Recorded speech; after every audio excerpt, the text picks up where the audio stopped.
اور کافروں کی جڑ کاٹ دے۔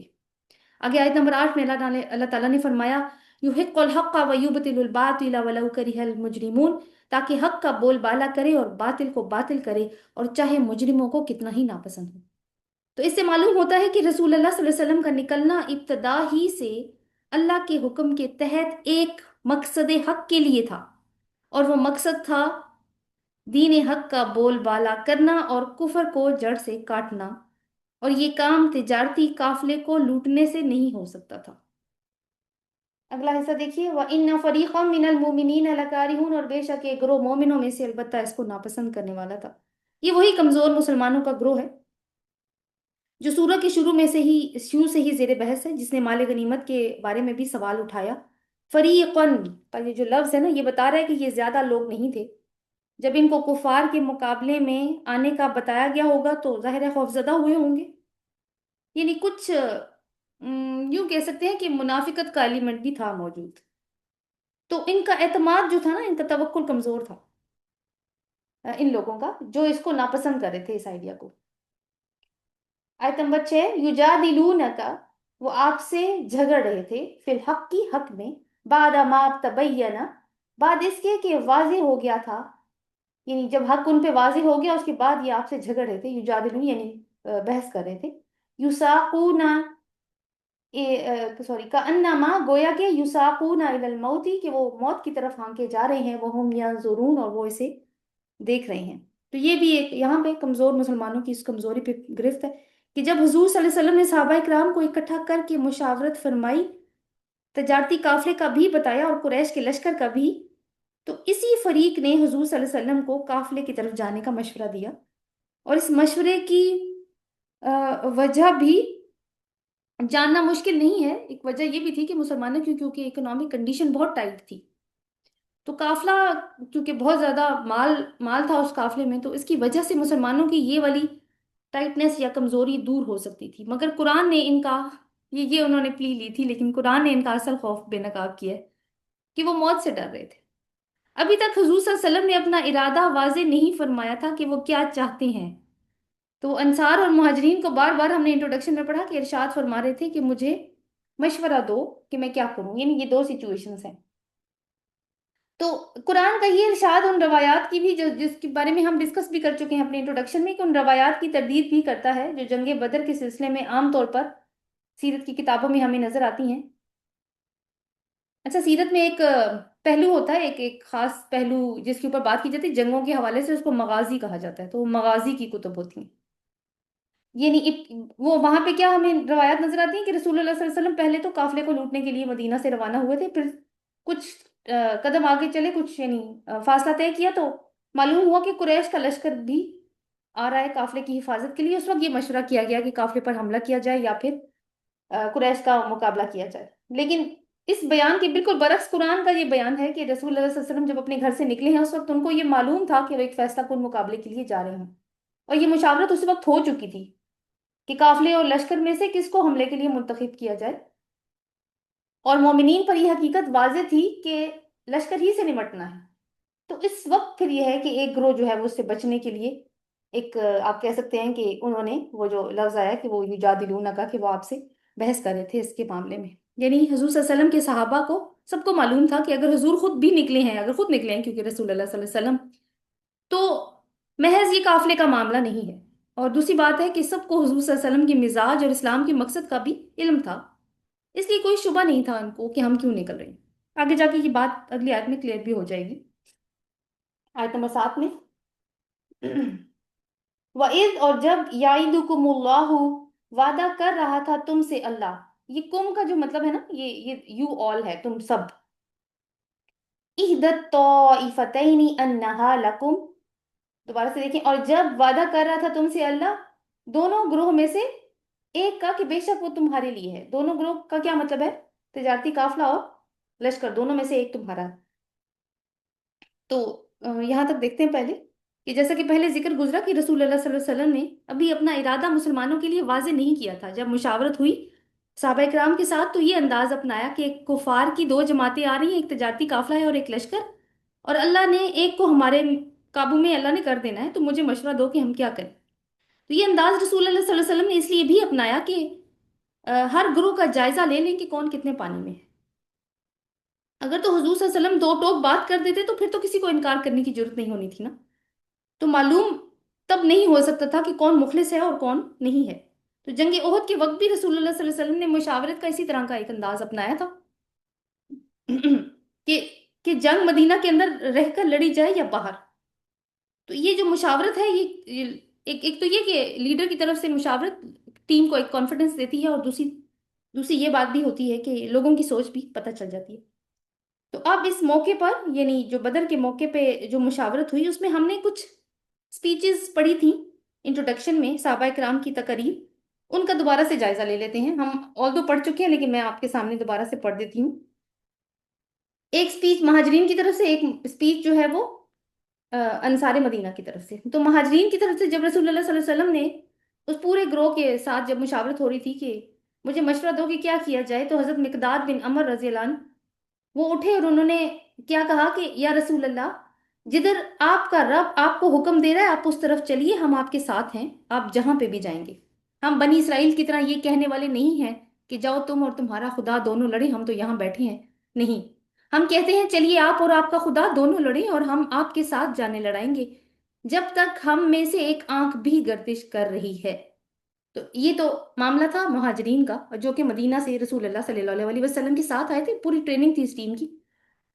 لیکن لڑائی کا فیصلہ ظاہر ہے کہ انصار مدینہ کی رائے کے بغیر نہیں ہو سکتا تھا، کیونکہ اب تک جتنے بھی اقدام یا مہمات جن کے بارے میں ہم نے پڑھا تھا وہ خالص مہاجرین کے اوپر مشتمل کر کے رسول اللہ صلی اللہ علیہ وسلم وہ دستے بھیجا کرتے تھے۔ تو ان کو ابھی تک اللہ کے رسول نے اس مہمات کے اس میں شامل نہیں کیا تھا۔ پھر رسول اللہ صلی اللہ علیہ وسلم نے ان کو براہ راست خطاب تو نہیں کیا، لیکن اپنا سوال دہرایا۔ اس پر یہ ہے کہ وہ سمجھ گئے، اور پھر جو انصار مدینہ میں اوس کے جو سردار ہیں سعد بن معاذ رضی اللہ عنہ وہ اٹھے، اور انہوں نے پھر یہ کہا کہ یا رسول اللہ، ہم آپ پر ایمان لائے ہیں، ہم آپ کی تصدیق کر چکے ہیں، آپ جو کچھ لائے ہیں وہ حق ہے، اور آپ سے سمع و اطاعت کا پختہ عہد باندھ چکے ہیں۔ پس اے اللہ کے رسول، جو کچھ آپ نے ارادہ فرمایا ہے اسے کر گزریے۔ قسم ہے اس ذات کی جس نے آپ کو حق کے ساتھ بھیجا ہے، اگر آپ ہمیں لے کر سامنے سمندر پر جا پہنچے اور اس میں اتر جائیں تو ہم آپ کے ساتھ کودیں گے، ہم میں سے ایک بھی پیچھے نہیں رہے گا۔ ہم کو یہ ہرگز ناگوار نہیں ہے کہ آپ کل ہمیں لے کر دشمن سے جا بھیڑیں، ہم جنگ میں ثابت قدم رہیں گے، مقابلے میں سچی جانثاری دکھائیں گے، اور بعید نہیں کہ اللہ آپ کو ہم سے وہ کچھ دکھوا دے جسے دیکھ کر آپ کی آنکھیں ٹھنڈی ہو جائیں۔ بس اللہ کی برکت کے بھروسے پر آپ ہمیں لے چلیے۔ تو اب اگر ہم اس کا انالیسس کریں تو کیا معلوم ہوتا ہے کہ کیا یہ تقریریں ان لوگوں کی ہو سکتی ہیں جو کہ ایک غیر مسلح قافلے پر جس پہ کل 40 آدمی ہیں ان پر حملے کی اسکیمیں سوچ رہے ہیں؟ تو دوسری بات یہ ہے کہ رسول اللہ صلی اللہ علیہ وسلم کے دو ٹوک اعلان نہ کرنے کے باوجود ان لوگوں کی تقریریں واضح کر رہی ہیں کہ ان کو حضور صلی اللہ علیہ وسلم کی مرضی معلوم ہے، مگر جن کا ایمان کمزور تھا ان کی حالت کو پھر قرآن نے کس طرح سے یہاں پہ بیان کیا، آگے دیکھیے۔ تودون ان غیر ذات الشوکتی تکون لکم، اور تم چاہتے تھے کہ بے شک بغیر ہتھیار والا تمہارے لیے ہو جائے۔ شوک، ذات الشوکہ، یہ ایک ایکسپریشن استعمال ہوا ہے۔ شوک یا شوکہ عربی میں کانٹے کو کہتے ہیں، یہیں سے یہ لفظ ہتھیار اور پھر قوت اور دبدبے کے معنی میں استعمال ہونا شروع ہوا۔ چونکہ تجارتی قافلہ غیر مسلح تھا، مطلب بغیر کانٹوں کے تھا، اسموتھ تھا، اس وجہ سے اس کے لیے غیرہ ذات شوکہ، غیرہ کا لفظ ساتھ میں آیا نا، غیرہ ذات شوکہ کا لفظ استعمال ہوا ہے۔ یہ انسان، آپ دیکھیں انسان جو ہے نا اس کو دو راستوں کا جب بتایا جائے تو انسان عام طور پہ آسان راستہ چنتا ہے، لیکن بہترین راستہ وہی ہے جو اللہ تعالیٰ بتاتے ہیں، یہاں سے ہمیں یہ معلوم ہوتا ہے۔ آگے اللہ تعالیٰ فرماتے ہیں وَيُرِيدُ اللَّهُ أَن يَحِقَّ الْحَقَّ بِكَلِمَاتِهِ وَيَقْطَعَ دَابِرَ الْكَافِرِينَ، اور اللہ چاہتا تھا کہ وہ حق کو حق ثابت کر دے اپنے کلمات سے اور وہ کافروں کی جڑ کاٹ دے۔ تو یہ ایک معیار ہے اللہ کے ارادے کو سمجھنے کے لیے، اور بڑی فطری اور عقلی معیار ہے یہ کہ اللہ کا ہر حکم اور ارادہ حق کو جمانے کے لیے ہے اور باطل کو مٹانے کے لیے۔ کلمات کا مطلب یہاں پہ اللہ کے احکامات ہیں کہ وہ حق کا غلبہ چاہتا ہے اور باطل کی جڑ کٹی ہوئی دیکھنا چاہتا ہے، اور یہ کام کبھی نہیں ہو سکتا تھا اگر مسلمان تجارتی قافلے کا قصد کرتے۔ اور حضور صلی اللہ علیہ وسلم اللہ تعالیٰ کے اس ارادے کو شروع سے ہی جانتے تھے، اور یہی چیز ان کو ان کے مقصد بعثت کے بھی قریب کرتی ہے۔